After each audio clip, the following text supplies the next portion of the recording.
11월 8일 수요일 욥기 5장 1절로 27절 맞지만 틀린 말입니다. 엘리바스는 4장에 이어서 이제 5장에서도 책망을 이어가고 있습니다. 욥에게 이제는 한탄과 원망의 말을 좀 그치고 하나님께 순종해라 라고 충고하는 것이죠. 비록 범죄로 인해서 징계를 받는 한이 있더라도 하나님께 의뢰하고 회개한다면 하나님께서는 반드시 다시 회복시켜 주실 것이다 라는 것이죠. 그것은 굉장히 일반론적인 그런 인과응보의 충고인 것이죠.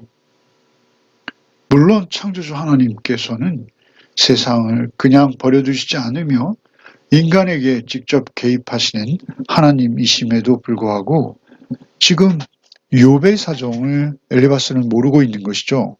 1장과 2장의 그 천상의 사건을 모른 채 그가 자신의 논리와 자신의 경험만을 바탕으로 충고하고 있는 것입니다. 사실 자녀를 모두 잃고 재산까지 잃어버린 욥에게 이러한 충고를 계속하는 것은 사실은 혀의 채찍입니다. 얼마나 끔찍한 언어폭력이 될 수 있는지를 우리는 알 수 있죠. 우리는 1장과 2장을 읽고 오지 않았습니까?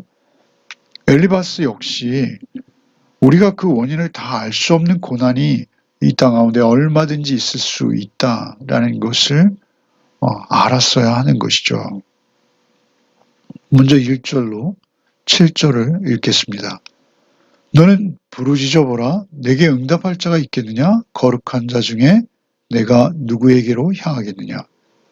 분노가 미련한 자를 죽이고 시기가 어리석은 자를 멸하느니라.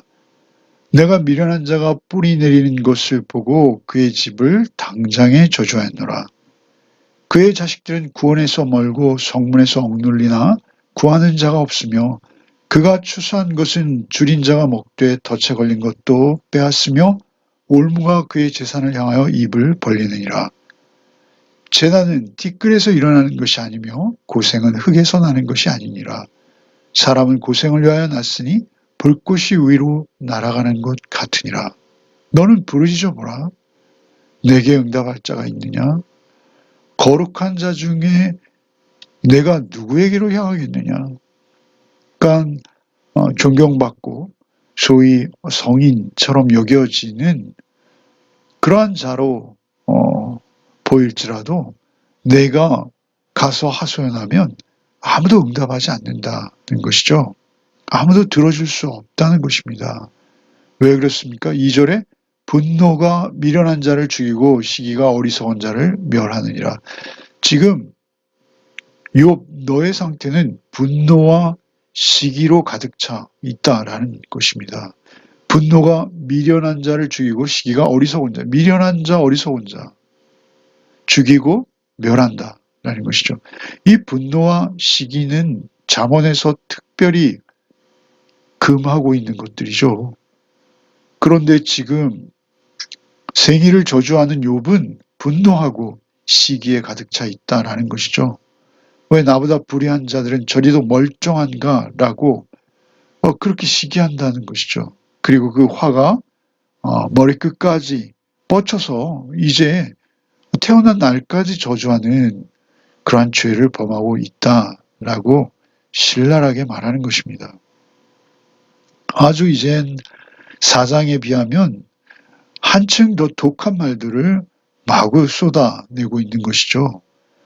3절에 내가 미련한 자가 뿌리 내리는 것을 보고 그의 집을 당장에 저주하느라. 미련한 자가 뿌리 내릴 수 있다는 것입니다. 미련한 자가 현세에서 번성할 수 있다는 거예요. 그러나 그것은 오히려 번성하는 것이 아니라 저주라는 것이죠. 그래서 자기의 경험에 의하면 그 미련한 자가 번성하는 것을 보고 자기가 저주했다. 그러나 그것은 정확했다라고 주장하는 것입니다. 뿌리 내리는 것을 보고 그의 집을 당장에 저주하였노라. 그의 자식들은 구원에서 멀고 성문에서 억눌리나 구하는 자가 없으며. 성문이라는 것은 그 당시에는 어떤 재판을 장소였고, 그리고 성에 출입하는 모든 그 성의 거주자들이 볼 수 있는 곳이죠. 그런데 성문에서 억눌리나 구하는 자가 억눌렸다. 이것은 욥에게는 참으로 치명적인 말입니다. 지붕이 무너져서 자녀들이 압사당한 것 아닙니까? 성문에서 억눌리나, 이것은 물론 많은 사람들에게서부터 억울함을 당하나 구하는 자가 없다, 이런 의미가 되겠습니다만, 이건 사실 돌려 말하는 것이죠. 5절에 그가 추수한 것은 줄인 자가 먹되 덫에 걸린 것도 빼앗으며 올무가 그의 재산을 향하여 입을 벌리느니라. 그러니까 그가 추수한 것, 그가 지금까지 열심히 모았던 그 많은 가축과 짐승들, 스바인과 갈대아인들에게 다 노략당했죠. 올무가 그의 재산을 향하여 입을 벌리느라 할 때, 올무, 이것은 다른 성경에는 침탈자로도 번역이 되는 그런 단어입니다. 결국은 추수한 것, 덫에 다 걸려서 이제 소유가 확보되어진 것조차도 그 스바인과 갈대아인들에게 빼앗기는 일이 있다라는 것입니다. 이것은 약간씩 말을 비틀고 돌렸을 뿐이지, 욥이 당한 모든 것들은 결국 미련한 자가 마땅히 당해야 하는 일, 자기의 경험에 비추어 보면 그러한 일을 마땅히 당한 것이다 라는 것이죠. 참으로 욥의 입장에서는 억장이 무너지는 이야기일 수밖에 없습니다. 그러나 사실 이것은 일반론적으로 말하면 그것은 수긍할 수밖에 없는 것이요, 또 타당한 것입니다. 그러나 욥에게는 해당되지 않는 것이죠. 욥에게 이러한 충고는 사실 쓸모없는 것입니다. 욥이 지금 당하는 모든 것들을 욥은 징계로 여기지 않고 있습니다. 그런데 그런 욥에게 이러한 충고는 허망한 것이죠. 어떻게 말합니까? 6절에 재난은 티끌에서 일어나는 것이 아니며 고생은 흙에서 나는 것이 아니라, 그러니까 이 재난과 고통은 우연히 일어나거나 자연 발생적으로 나는 것이 아니다. 7절에 사람은 고생을 위하여 났으니 불꽃이 위로 날아가는 것 같으니라. 사람이 그 고생을 만든다라는 것입니다. 이 의미는 사람으로부터 고생이 시작된다라는 것이죠. 이것은 굉장히 성경적인 내용입니다. 사실 우리가 아담이 범죄한 이후에 우리의 죄성을 지적하는 말로 보아야 할 것이죠. 사람은 고생을 위하여 났으니 불꽃이 위로 날아가는 것 같아요. 불꽃이 아래로 날아가지 않죠. 위로 날아갑니다. 그러니까 사람의 고생은, 재난은 티끌에서 일어나는 것도 아니고 흙에서 나오는 것도 아니고 사람이 스스로 만드는 것이다. 그러니까 결국 죄의 결과다라는 것을 다시 강조하는 것이죠. 그러니 이제 하나님께로 돌아가라, 회개하라는 것입니다. 8절부터 읽겠습니다. 나라면 하나님을 찾겠고 내 일을 하나님께 의탁하리라. 하나님은 헤아릴 수 없이 큰 일을 행하시며 기이한 일을 셀 수 없이 행하시나니 비를 땅에 내리시고 물을 밭에 보내시며 낮은 자를 높이 드시고 애국하는 자를 일으키사 구원에 이르게 하시느니라. 하나님은 교활한 자의 계교를 꺾으사 그들의 손이 성공하지 못하게 하시며 지혜로운 자가 자기 계략에 빠지게 하시며 간교한 자의 계략을 무너뜨리심으로 그들은 낮에도 어둠을 만나고 대낮에도 더듬거리기를 밤과 같이 하느니라.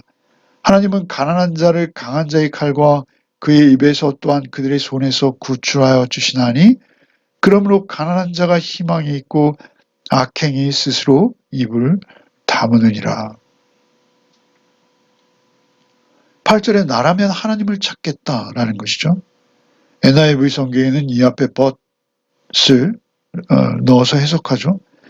그러나 이 모든 고생이, 고통이 너의 죄로 인한 것이 분명한데, 그렇다면, 그럴지라도, 그러나 나라면, 내가 너와 같은 재난과 고통 가운데 있다면 하나님을 찾고 내 일을 위하여 내 일을 하나님께 의탁하리라. 찾고 의탁한다는 기도한다는 것입니다. 하나님을 향해서 나는 기도할 것이다. 예. 그것은 마땅히 할 수 있는 어떤 충고이기도 한 것이죠. 그러나 요백에는 아니라는 것을 엘리바스는 모르고 있는 것이죠. 9절에 하나님은 헤아릴 수 없이 큰 일을 하시며 기이한 일을 셀 수 없이 행하는 하나님은 그런 분이시라는 것입니다. 그래서 10절에 비를 땅에 내리시고 물을 밭에 보내시며 낮은 자를 높이 드시고 애곡하는 자를 일으키사 구원에 이르게 하시느니라. 애곡하는 자도 구원에 이르게 하시는 분, 낮은 자를 높이 드시는 분. 12절에는 하나님은 교활한 자의 계교를 꺾으사 그들의 손이 성공하지 못하게, 교활한 자라는 것이죠. 사실은 죄를 짓고도 그 원인을 다른 곳으로 돌리는 자, 교활한 자라는 것입니다. 그러한 자들의 계교를 꺾으사 그 손이 성공하지 못하게 하는 지혜로운 자가 자기의 책략, 계략에 빠진다라는 것이죠. 여기서 말하는 지혜는 하나님께서 주시는 어떤 신적 지혜가 아니에요. 이것은 자기 스스로의 지혜인 것이죠. 자기 계략에 빠지게 하며 간교한 자의 계략을 무너뜨리심으로 그들이 낮에도 어둠을 하고 대낮에도 더듬기를 밤과 같이 한다. 그들은 볼 수 없다는 것이죠. 결국 가난한 자를 강한 자의 칼과 그 입에서 또 그들의 손에서 구출하실 분은 하나님 한 분이시다. 그러므로 16절에 가난한 자가 희망이 있고 악행이 스스로 입을 다무니라. 그러니까 가난한 자의 처지로 내가 하나님께 회개하고 돌이켜 기도한다면 희망이 있다. 악행이 스스로 입을 다무느니라. 그러니까 스스로 좀 이제 고만 불평하고 고만 이유를 대고 이제는 하나님께 기도하라. 그러면 하나님께서 긍휼히 여기실 것이다. 굉장히 일반적인 충고이죠. 이것은 일견 맞는 말입니다. 그러나 요백에는 너무 심한 말이 돼버리는 것이죠. 그렇게 돌이킨다면 엘리바스가 이제 17절 이하에 돌이킨 자는 어떠한 복을 받는지 이제 쭉 열거하는 것이죠. 17절부터 읽겠습니다. 볼지어다 하나님께 징계를 받는 자에게는 복이 있나니 그런즉 너는 전능자의 징계를 업신여기지 말지니라. 하나님은 아프게 하시다가 싸매시며 상하게 하시다가 그의 손으로 고치시나니 6가지 환난에서 너를 구원하시며 7가지 환난이라도 그 재앙이 내게 미치지 않게 하시며 기근 때 죽음에서 전쟁 때 칼의 위협에서 너를 구원하실 터인즉 내가 혀의 채찍을 피하여 숨을 수가 있고 멸망이 올 때도 두려워하지 아니할 것이라. 너는 멸망과 기근을 비웃으며 들짐승을 두려워하지 말라. 들에 있는 돌이 너와 언약을 맺겠고 들짐승이 너와 화목하게 살 것이니라. 내가 내 장막의 평안함을 알고 내 우리를 살펴도 잃은 것이 없을 것이며 내 자손이 많아지며 내 후손이 땅에 풀과 같이 될 줄을 내가 알 것이라. 내가 장수하다 무덤에 이르리니 마치 곡식단을 제때에 들어올린 같으니라. 볼지어다 우리가 연구한 바가 이와 같으니 너는 들어보라. 그러면 내가 알리라.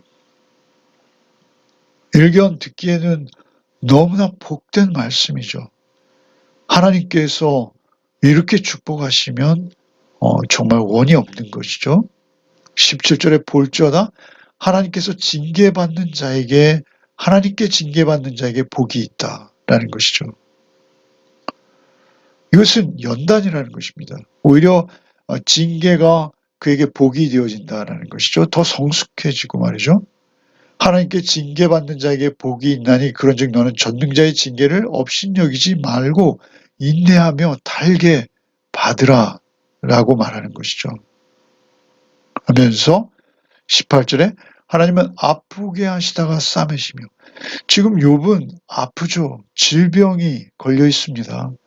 기왓장으로 자기 몸을 벅벅 긁으면서도 그 가려움증이 가시지 않는 지독한 질병이죠.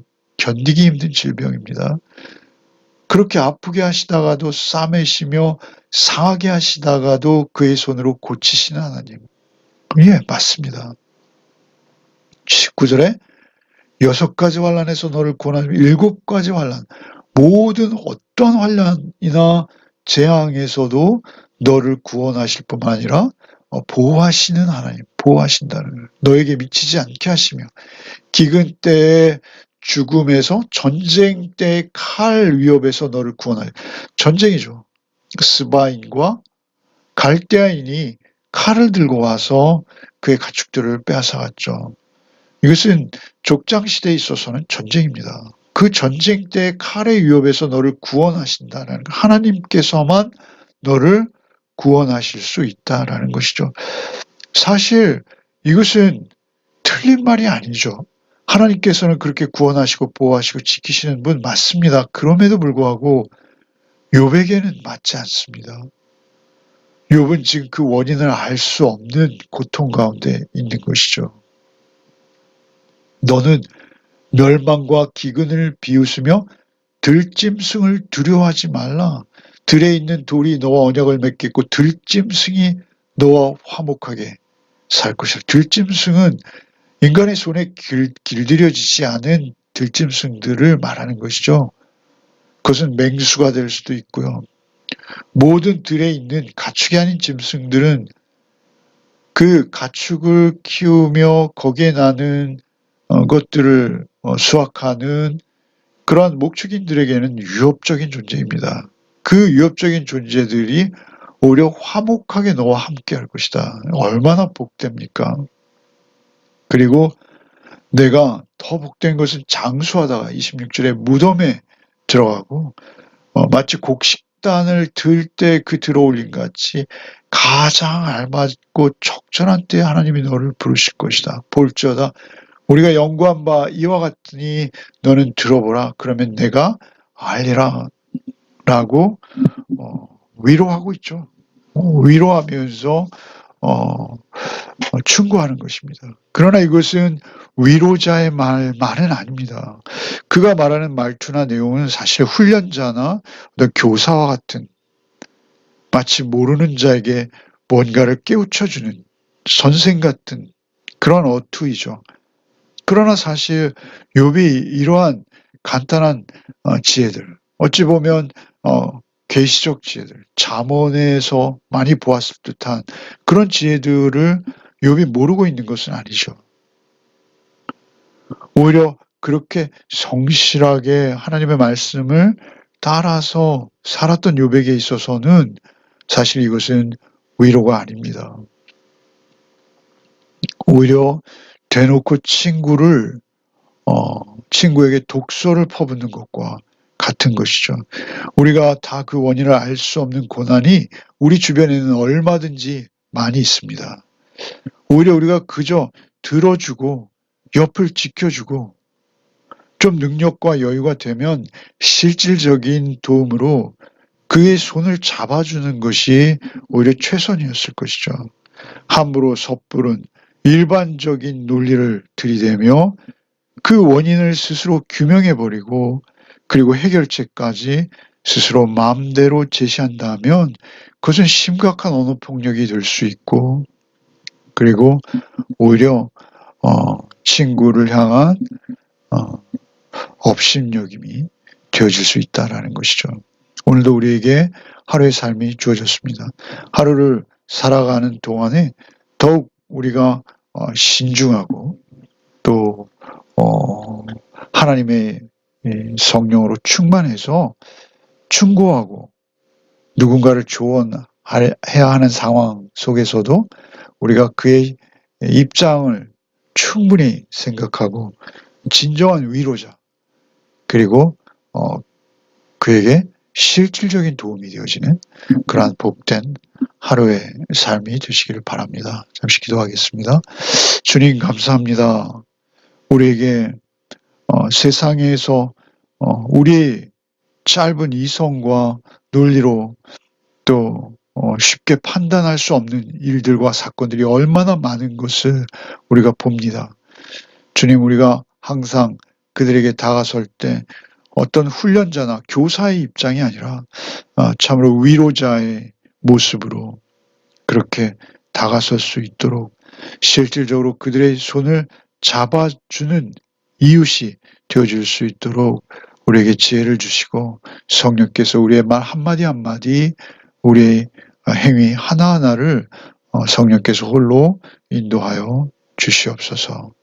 오직 주께서 나를 위로하시고 찾아오시는 것처럼 우리도 누군가에게 위로자가 되어지는 한날이 되게 하여 주옵소서. 예수 그리스도 이름 받들어 기도하옵나이다. 아멘.